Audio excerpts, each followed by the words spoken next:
Hello students, I am Himanshu and I welcome you all on High Mentor. So students, in our previous class we have discussed about pure substances and their types. And in today's class we are going to discuss about mixture in detail. So without wasting any further time, let's start the video.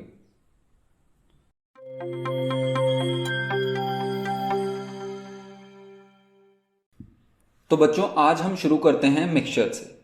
Previous class में हमने pure substance के बारे में study कर लिया था और उसके हमने टाइप्स भी देख लिए थे। अब शुरू करते हैं बच्चों मिक्सचर से। मिक्सचर जो होता है बच्चों, जब हम दो डिफरेंट सब्सटेंस को, अगर हम दो अलग अलग सब्सटेंस को आपस में मिक्स कर देंगे ऐसे ही, तो जो कंपाउंड हमारा बनेगा, जो सब्सटेंस हमारा बनेगा, उसको हम बोलते हैं बच्चों मिक्सचर। जैसे मान लीजिए मैंने क्या लिया, वाटर लिया और सैंड ले लिया और सैंड, इनको मैंने आपस में मिक्स कर दिया। अभी आपस में दोनों मिक्स तो हो गए, लेकिन बच्चों होगा क्या, इनके पार्टिकल्स जो हैं, सैंड के पार्टिकल वाटर में अलग अलग हमें दिखेंगे। तो कहने का मतलब है, मैं कह सकता हूं कि ये फिजिकली तो दोनों सब्सटेंस मिक्स हो गए हैं, लेकिन ये केमिकली कंबाइन नहीं हुए हैं। तो ऐसे सब्सटेंस जो फिजिकली मिक्स हो जाते हैं लेकिन केमिकली कंबाइन नहीं हो पाते, उनको हम बोलते हैं बच्चों मिक्सचर्स। ठीक है। अब मिक्सचर्स में एग्जांपल आते हैं एयर। एयर में बच्चों, एयर जो है वो एक होमोजीनस मिक्सचर है डिफरेंट गैसेस का। कहने का मतलब ये है कि एयर जो है वो अलग अलग गैसेस का मिक्सचर है। फॉर एग्जांपल एयर में जो होती है बच्चों, एयर में एक तो आपको पता है कि ऑक्सीजन होती है O2, नाइट्रोजन प्रेजेंट होती है एयर में, हमारे एटमॉस्फेयर में बच्चों मैक्सिमम अमाउंट में नाइट्रोजन प्रेजेंट है। और अदर गैसेस भी होती हैं बच्चों। अदर गैसेस में आपका CO2 आ जाएगा, और भी गैसेस हैं वो अदर में आती हैं। दूसरा बच्चों हमारा सॉफ्ट ड्रिंक्स। सॉफ्ट ड्रिंक जो होते हैं बच्चों, ये भी एक तरह के मिक्सचर्स होते हैं। एक तो हमारा इसमें सॉल्यूशन होता है या वाटर होता है, और दूसरा बच्चों इसमें होती है CO2 गैस सॉफ्ट ड्रिंक्स में। और अगला एग्जांपल बच्चों, शुगर इन वाटर। शुगर अगर हम पानी में चीनी मिला देंगे तो वो भी एक तरह का मिक्सचर बना लेगा। ठीक है, वो होमोजीनस मिक्सचर बनाएगा, वो हम आगे डिस्कस करेंगे। तो ये तो हो गए बच्चों मिक्सचर्स के एग्जांपल। अब हम देख लेते हैं कैरेक्टरिस्टिक्स क्या क्या है मिक्सचर की। कैरेक्टरिस्टिक्स में बच्चों होता क्या है, मिक्सचर जो होता है, हम दो सब्सटेंस को किसी भी प्रोपोर्शन में मिक्स कर सकते हैं। इनका कोई फिक्स रेशियो नहीं है। ऐसा नहीं है जैसे हमें वाटर में हमें कितनी शुगर मिलानी है, ऐसा हम फिक्स नहीं है, कोई रेशियो फिक्स नहीं है। हम जितनी चाहें उतनी शुगर वाटर में मिक्स कर सकते हैं। तो मिक्सचर जो होता है बच्चों, कॉन्स्टिट्यूएंट जो होते हैं मिक्सचर के, वो किसी भी प्रोपोर्शन में प्रेजेंट हो सकते हैं। ठीक है, हम पानी में जितनी चीनी मिलानी चाहे मिला सकते हैं, उनका कोई रेशियो फिक्स नहीं है। तो हम कह सकते हैं कि मिक्सचर जो होता है वो किसी भी प्रोपोर्शन में उसके कॉन्स्टिट्यूएंट प्रेजेंट हो सकते हैं। और दूसरा है बच्चों कि जो कंपोनेंट होते हैं मिक्सचर के, उन्हें हम फिजिकल प्रोसेस से सेपरेट कर सकते हैं। मैं आपको सिंपल सा एग्जांपल देता हूं। मैंने अभी आपको पहले बताया था कि सैंड एंड वाटर का मैंने एग्जांपल दिया था, वो भी एक तरह का मिक्सचर है। अब हमें मान लीजिए वो सेपरेट करना है, तो हम क्या करेंगे, सैंड और वाटर के मिक्सचर को थोड़ी देर के लिए हम स्टिल छोड़ देंगे, ऐसे ही छोड़ देंगे। तो आप क्या देखोगे बच्चों कि कुछ टाइम बाद सैंड के पार्टिकल जो हैं वो सेटल डाउन हो जाएंगे, और हम वाटर और सैंड को सेपरेट कर सकते हैं फिजिकल मेथड से। तो मिक्सचर जो है बच्चों वो फिजिकल मेथड से सेपरेट किया जा सकता है, लेकिन प्योर सब्सटेंस में ऐसा नहीं था। अगला है बच्चों, इसमें कॉन्स्टिट्यूएंट जो होते हैं मिक्सचर के, वो अपनी प्रॉपर्टी रिटेन रखते हैं, अपनी आइडेंटिटी मेंटेन रखते हैं, वो अपनी केमिकल प्रॉपर्टी लूज नहीं करते। जैसे मैंने आपको बताया था अभी कि हमने जब सैंड को वाटर में मिक्स किया, तो उन्होंने सैंड के पार्टिकल्स ने वाटर में मिक्स होने के बाद अपनी आइडेंटिटी लूज नहीं की, उनकी आइडेंटिटी बच्चों मेंटेन रही। तो इसीलिए हम कहते हैं कि जो मिक्सचर के कॉन्स्टिट्यूएंट हैं वो अपनी आइडेंटिटी रिटेन करते हैं, वो अपनी केमिकल प्रॉपर्टी लूज नहीं करते मिक्सचर में जाने के बाद। तो ये तो हो गई बच्चों कैरेक्टरिस्टिक्स। पहली क्या थी कि जो कॉन्स्टिट्यूएंट है मिक्सचर में, या जो भी हम सब्सटेंस यूज कर रहे हैं मिक्सचर बनाने के लिए, वो फिक्स नहीं है, कितने भी अमाउंट में हम यूज कर सकते हैं। दूसरा था हमारा कि जो कंपाउंड है, कंपोनेंट है मिक्सचर के, हम उन्हें सेपरेट कर सकते हैं फिजिकल मेथड से। और तीसरा ये था कि जो कॉन्स्टिट्यूएंट है मिक्सचर के, या जो सब्सटेंस हमने यूज किए हैं, वो अपनी आइडेंटिटी मेंटेन रखते हैं मिक्सचर में जाने के बाद भी। तो ये तो बात हो गई बच्चों मिक्सचर्स की। अब हम बढ़ते हैं मिक्सचर्स के टाइप की तरफ। हमने स्टडी किया था, हमने अपनी प्रीवियस क्लास में देखा था कि मिक्सचर दो तरह के होते हैं, एक तो होमोजीनस और दूसरा हेट्रोजीनस। अब हम बच्चों इन दोनों टाइप को आप डिटेल में डिस्कस करते हैं। तो शुरू करते हैं बच्चों हम होमोजीनस मिक्सचर से। तो बच्चों होमोजीनस मिक्सचर में होता क्या है, होमोजीनस मिक्सचर में जो बच्चों मिक्सचर होता है, जो कंपोनेंट होते हैं मिक्सचर के, वो आपस में पूरी तरह मिक्स हो जाते हैं। जैसे मैं आपको एग्जांपल दूं कि हमने वाटर में शुगर को मिक्स किया, शुगर को वाटर में मिक्स किया, तो अब क्या देखोगे, जब हमने मान लीजिए एक ग्लास वाटर लिया यहां पे और इसमें हमने शुगर के पार्टिकल, शुगर एक स्पून शुगर डाल दी, तो आप क्या देखोगे कुछ टाइम बाद क्या होगा कि शुगर जो है वो कंप्लीटली डिसॉल्व हो जाएगी पूरे सॉल्यूशन में, मतलब ये पूरे हमारे वाटर में अच्छे से डिसॉल्व हो जाएगी। तो इसलिए हम कहते हैं कि जो होमोजेनस मिक्सचर होते हैं बच्चों, वो कंप्लीटली मिक्स्ड हो जाते हैं एक दूसरे के अंदर। और दूसरा ये बच्चों, जब ये मिक्सचर बन जाएगा, जब वाटर में शुगर अच्छे से डिसॉल्व हो जाएगी, तो उनके बीच में बच्चों कोई हमें बाउंड्री नहीं दिखेगी। वो दोनों आपस में अच्छे से मिक्स हो जाने के बाद हमें कोई बाउंड्री नहीं दिखती है। जैसे मान लीजिए मैंने यहां पे क्या किया, वाटर में सैंड को डिसॉल्व किया, तो कुछ टाइम बाद क्या होगा, सैंड बच्चों सेटल डाउन हो जाती है और इन सैंड और वाटर के बीच में क्या होता है, एक बाउंड्री बन जाती है। तो ऐसी कोई भी बाउंड्री हमें बच्चों होमोजीनस मिक्सचर के केस में नहीं देखी जाती। पहला क्या है होमोजीनस मिक्सचर में, पहला पॉइंट है हमारा कि जो कॉन्स्टिट्यूएंट होते हैं मिक्सचर के, जो कंपोनेंट होते हैं, वो अच्छे से आपस में मिक्स हो जाते हैं। और दूसरा ये कि उनमें हमें बच्चों कोई भी बाउंड्री, विजिबल बाउंड्री दोनों कंपोनेंट के बीच में देखने को नहीं मिलती है। होमो का मतलब होता है बच्चों, होमो का मतलब ही होता है, होमो का मतलब होता है बच्चों सेम। होमो का मतलब होता है सेमनेस या सेम। होमोजीनस मिक्सचर में बच्चों कंपोनेंट आपस में अच्छे से मिक्स हो जाते हैं। अब एग्जांपल में पहला एग्जांपल तो यही होगा कि शुगर इन वाटर, और दूसरा बच्चों air. Air is also an homogeneous mixture. ये आपको ध्यान रखना है कि एयर कौन सा मिक्सचर है। एयर जो है बच्चों वो होमोजीनस मिक्सचर है। और किस किस का मिक्सचर है, ऑक्सीजन है, हमारा नाइट्रोजन है, और अदर गैसेज में CO2 और भी कुछ एक दो गैसेज हैं, वो इसमें आ जाती। अब बच्चों मिक्सचर में जो होमोजीनस मिक्सचर था हमारा, होमोजीनस मिक्सचर को फर्दर हम क्लासिफाई किया था हमने सॉल्यूशन में। होमोजीनस मिक्सचर का एक पार्ट है सॉल्यूशन। सॉल्यूशन जो है बच्चों दो पार्ट्स में हमने डिवाइड किया। सॉल्यूशन में दो चीजें होती है, एक तो होता है सॉल्यूट और दूसरा होता है हमारा सॉल्वेंट। सॉल्यूट क्या होता है बच्चों कि सॉल्यूट मैं आपको बताता हूं। हमने क्या किया, पानी में एक ग्लास वाटर में हमने क्या लिया, सॉल्ट मिक्स कर दिया, सॉल्ट हमने डाल दिया। अब बच्चों हमने क्या किया, पानी में नमक मिला दिया। तो जो सब्सटेंस हम डिसॉल्व कर रहे हैं उसको हम बोलते हैं बच्चों सॉल्यूट, और जिसमें डिसॉल्व कर रहे हैं उसको हम बोलते हैं बच्चों सॉल्वेंट। ये आपको थोड़ा ध्यान से समझना है कि जो सब्सटेंस हम डिसॉल्व कर रहे हैं उसको बोलते हैं हम सॉल्यूट, और जिसमें डिसॉल्व कर रहे हैं वो होता है सॉल्वेंट सॉरी। अब देखो हमने क्या किया, पानी में नमक मिलाया था, तो नमक जो है बच्चों यहां पे है हमारा सॉल्यूट, और किस में मिलाया था, पानी में, तो पानी है हमारा सॉल्वेंट। तो लिखा भी हुआ है the substance that is dissolve, वो होता है सॉल्यूट, और जिसमें मिलाया जाता है इन विच सॉल्यूट डिसॉल्व उसको हम बोलते हैं बच्चों सॉल्वेंट। तो वाटर क्या था हमारा यहां पे, सॉल्वेंट था। ये बात हो गई बच्चों सॉल्यूट और सॉल्वेंट्स की। अब ये दोनों ही मिलकर बच्चों सॉल्यूट और सॉल्वेंट मिलकर ही हमारा सॉल्यूशन बनाते हैं। इतना आपको क्लियर हो गया होगा। अब हम देखते हैं बच्चों कि सॉल्यूशन की प्रॉपर्टीज क्या क्या होती हैं। सॉल्यूशन की प्रॉपर्टीज क्या क्या होती हैं, मैंने आपको बताया था कि अभी कि सॉल्यूट और सॉल्वेंट मिलकर सॉल्यूशन बनाते हैं। तो सॉल्यूशन जो होता है बच्चों होमोजीनस मिक्सचर ही होता है सॉल्यूट और सॉल्वेंट का, यहां पे लिखा भी हुआ है। दूसरा पॉइंट यह है कि बच्चों जो सॉल्यूशन के पार्टिकल्स होते हैं वो स्मॉलर होते हैं। पार्टिकल्स जो होते हैं सॉल्यूशन में वो बहुत स्मॉलर होते हैं, 1 नैनोमीटर के बराबर या उससे भी छोटे।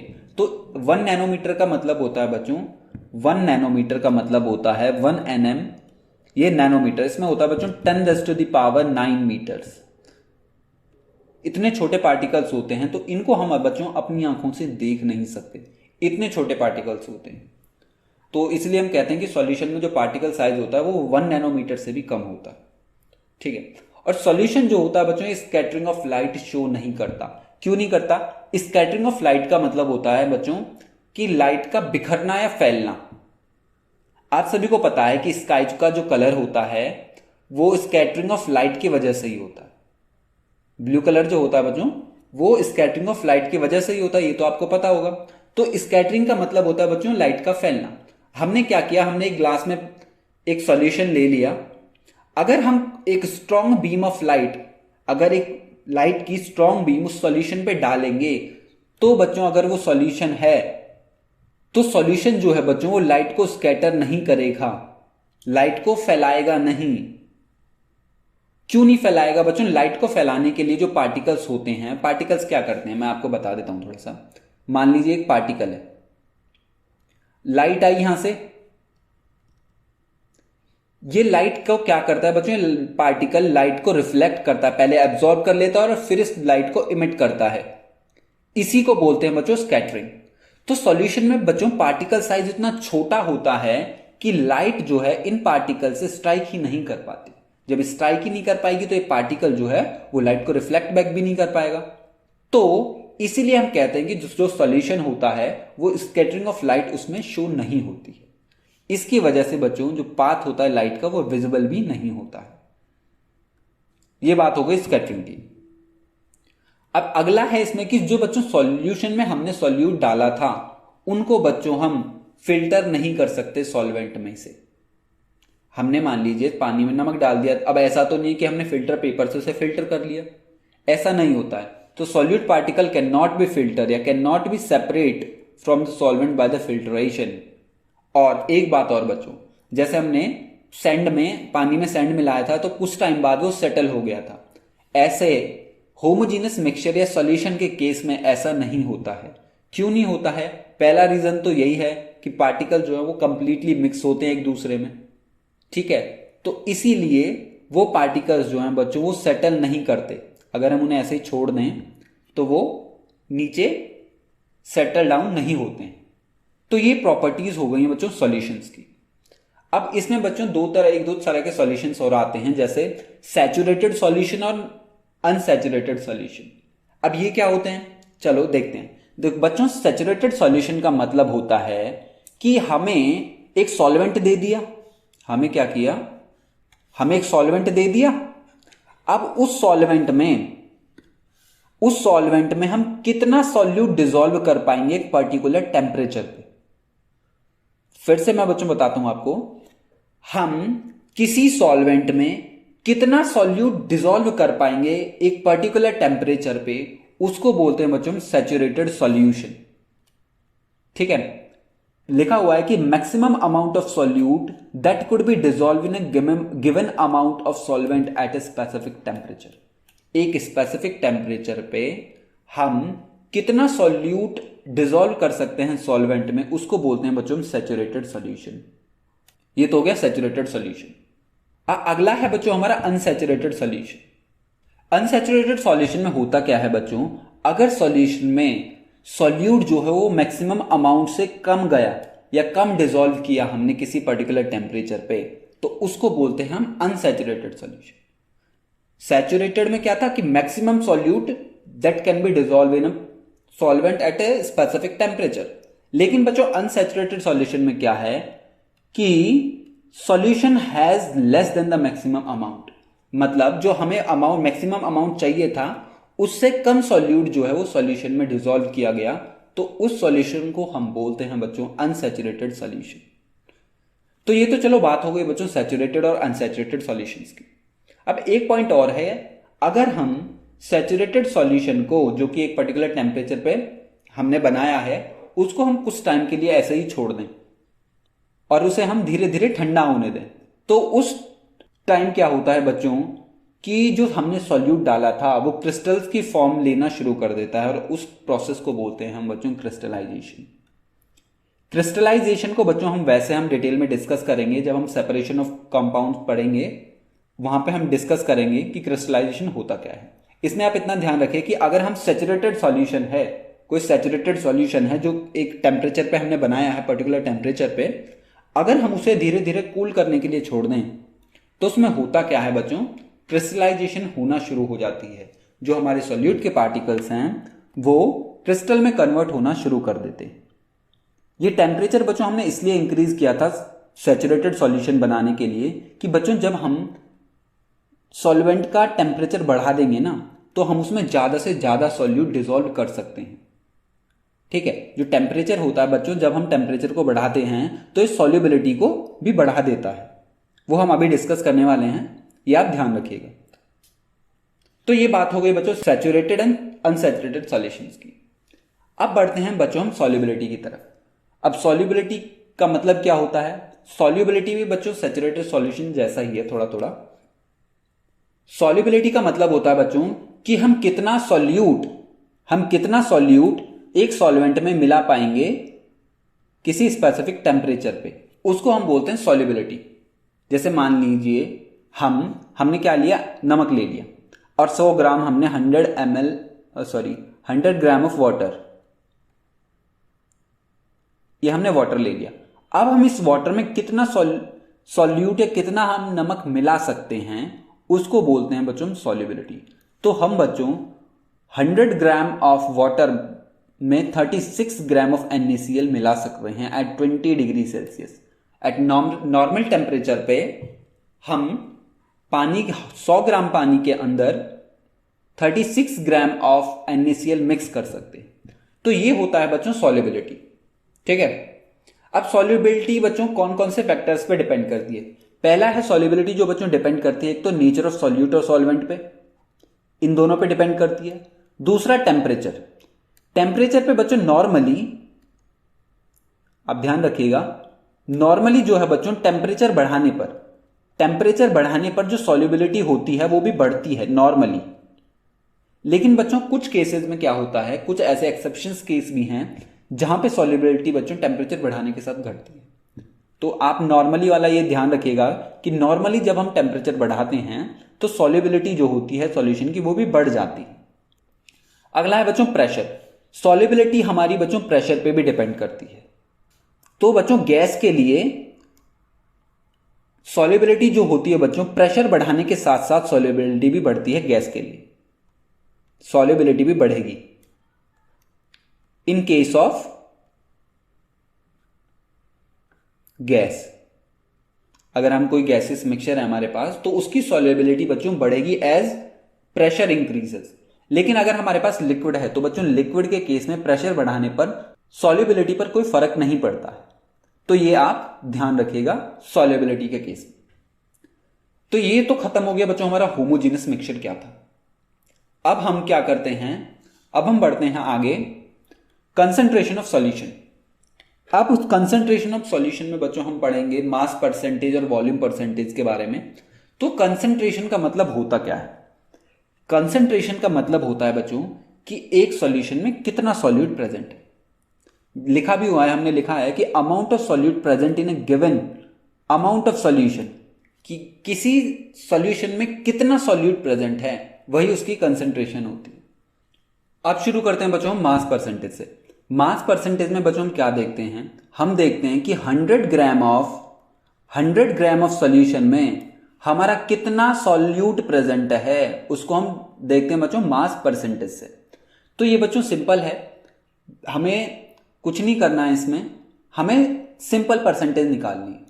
तो उसे निकालने के लिए हम क्या करते हैं, इसमें मास परसेंटेज के लिए हम क्या करेंगे, सबसे पहले बच्चों हमें मास ऑफ सॉल्यूट पता होना चाहिए और मास ऑफ सॉल्यूशन।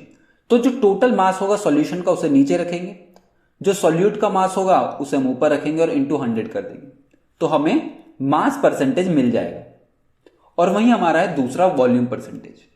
अगर बच्चों मान लीजिए हमें कोई लीटर में वैल्यू दी गई है या लिक्विड सब्सटेंस के लिए हमें वॉल्यूम परसेंटेज निकालना है, तो ये भी मास परसेंटेज जैसा ही है। तो वॉल्यूम परसेंटेज देखने के लिए बच्चों हम करते क्या हैं, हम क्या करेंगे, वॉल्यूम ऑफ सॉल्यूशन लेंगे, ऊपर हम लिखेंगे वॉल्यूम ऑफ सॉल्यूट और इंटू 100। तो ये हमें बता देगा कि वॉल्यूम परसेंटेज की, कहने का मतलब ये है कि 100 पार्ट्स ऑफ वॉल्यूम है सॉल्यूशन का, उसमें हमारा कितने पार्ट्स सॉल्यूट के हैं वो हमें वॉल्यूम परसेंटेज से पता लग जाएगा। ठीक है, अभी बच्चों हम इनके क्वेश्चंस भी डिस्कस करेंगे, आपको तब ज्यादा क्लियर होगा।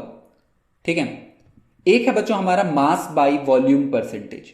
इसमें क्या होता है बच्चों, हमें सॉल्यूशन का वॉल्यूम दिया हुआ होता है और हमें मास दिया हुआ होता है सॉल्यूट का, तो हमें मास बाय वॉल्यूम परसेंटेज निकालना होता है। तो उसके लिए हम क्या करते हैं बच्चों, वॉल्यूम ऑफ सॉल्यूशन को लीटर में नीचे रखते हैं और सॉल्यूट के मास को ऊपर रखते हैं ग्राम में, और इनटू 100 परसेंटेज निकालने के लिए हम क्या करते हैं, 100 से मल्टीप्लाई करते हैं। तो हमारे पास क्या होगा, मास बाय वॉल्यूम परसेंटेज हमें मिल जाएगा। तो ये तो बात हो गई बच्चों कंसंट्रेशन ऑफ सॉल्यूशन की, कि हम मास परसेंटेज, वॉल्यूम परसेंटेज और मास बाय वॉल्यूम परसेंटेज कैसे निकालें। और कंसंट्रेशन ऑफ सॉल्यूशन में बच्चों दो टर्म और आती हैं कि डाइल्यूट सॉल्यूशन और कंसंट्रेटेड सॉल्यूशन। डाइल्यूट सॉल्यूशन का मतलब क्या होता है बच्चों, अगर सॉल्यूशन में सॉल्यूट कम अमाउंट में प्रेजेंट है तो वो होगा डाइल्यूट सॉल्यूशन। डाइल्यूट सॉल्यूशन में क्या होगा बच्चों, डाइल्यूट के केस में अगर सॉल्यूट कम अमाउंट में प्रेजेंट है और सॉल्वेंट जो है ज्यादा अमाउंट में प्रेजेंट है तो सॉल्यूशन डाइल्यूट होगा। कंसंट्रेटेड सॉल्यूशन में बच्चों उल्टा होता है, यहां पे जो होता है सॉल्यूट जो होता है वो ज्यादा अमाउंट में प्रेजेंट होता है। Solution has a large amount of solute in the solution, solution के अंदर सॉल्यूट की मात्रा ज्यादा होती है तो वो होता है हमारा कंसंट्रेटेड सॉल्यूशन। तो ये बात हो गई बच्चों डाइल्यूट और कंसंट्रेटेड सॉल्यूशन की। ठीक है, अब हम बच्चों के क्वेश्चंस देख लेते हैं। तो हाँ, पहला क्वेश्चन है बच्चों हमारा, शुरू करते हैं हम, कि हमें एक सॉल्यूशन दिया हुआ है जिसमें 40 ग्राम ऑफ कॉमन सॉल्ट है और हमारा 320 ग्राम ऑफ वाटर है। अब हम इस सॉल्यूशन का मास परसेंटेज बताना है। तो हम लिख लेंगे बच्चों, पहले सॉल्व करते हैं इसे। हम लिख लेते हैं, हमारे पास मास है, मास ऑफ सॉल्यूट है हमारे पास कितना, हमारे पास 40 ग्राम दे रखा है। दूसरा हमारे पास सॉल्वेंट का भी मास है, मास ऑफ सॉल्वेंट वो हमें कितना दिया हुआ है, 320 ग्राम। और हमारे पास फॉर्मूला क्या था बच्चों, फॉर्मूला था हमारे पास मास परसेंटेज का कि mass of solute by mass of solution into 100। अब हमारे पास बच्चों मास ऑफ सॉल्यूट तो है लेकिन सॉल्यूशन का मास नहीं है, तो उसके लिए हम क्या करते हैं, हम निकाल लेते हैं। हमें पता है सॉल्यूशन जो है बच्चों वो सॉल्यूट और सॉल्वेंट का मिक्सचर होता है। अब हम क्या करेंगे, मास ऑफ सॉल्यूशन निकालने के लिए मास ऑफ सॉल्यूशन, तो सॉल्यूट और सॉल्वेंट को प्लस कर देंगे। तो सॉल्यूट का मास कितना है 40 और सॉल्वेंट हमारा 320, तो ये आ जाएगा बच्चों हमारा 360 ग्राम।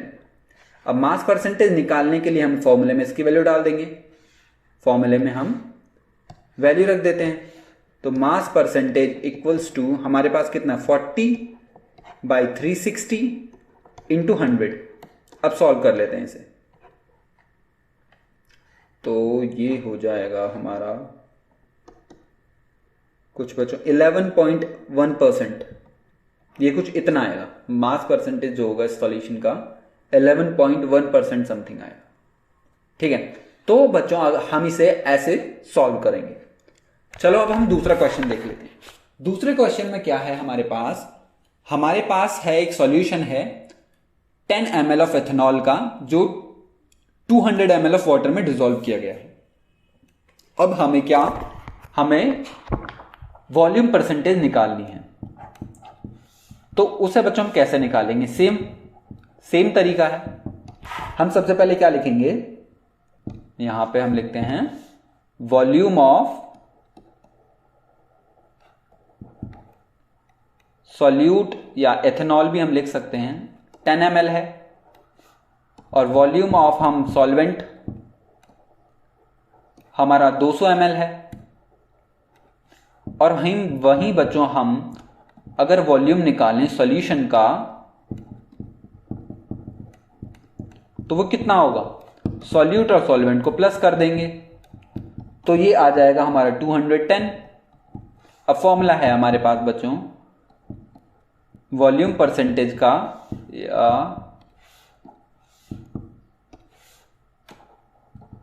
वॉल्यूम परसेंटेज का volume of solute divide by volume of solution into 100। अब हमारे पास बच्चों सारी वैल्यूज हैं। अब हम क्या करते हैं, वैल्यूज को सब्स्टिट्यूट कर देते हैं फॉर्मूले में।